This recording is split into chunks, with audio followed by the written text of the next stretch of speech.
सहिया चपाट मिलल बा। सएगो में से एगो रे छाट मिलल बा। का हम कहीं सखी सहिया चपाट मिलल बा।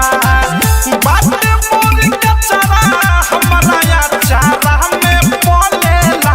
बलमुआ पढ़ल हईल न काला मावा खोस के चलेला। बलमुआ पढ़ल हईल न काला मावा खोस के चलेला।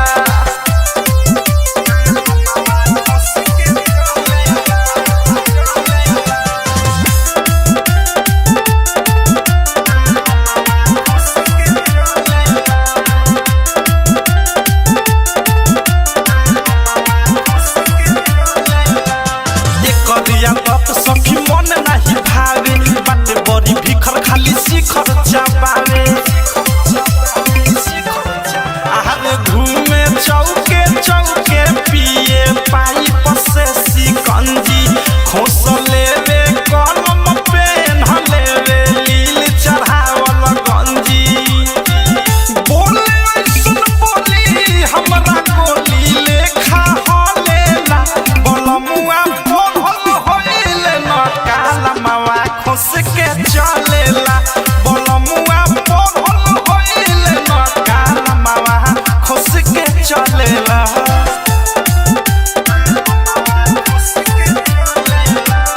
Recording by Missile Recording Studio.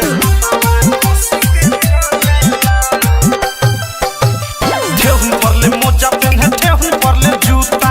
Pant पेन्हे फाटा लागे न चले बटूता। खाली बने तिनहिया हीरो सुखले मारे सटाइल। सुनय अनुराग बिके ससैया मीठू मिसाइल। प्रेमियों देश देखी रोजे रोजे चलेला। बलमुआ पढ़ल हईल न काला मावा खोस के चलेला। बलमुआ पढ़ल हईल न काला मावा खोस के चलेला। सएगो में से एगो रे छाट मिलल बा। का हम कहीं सखी सहिया चपाट मिलल बा। बाटे मोर कचरा हमरा या चारा में पलेला।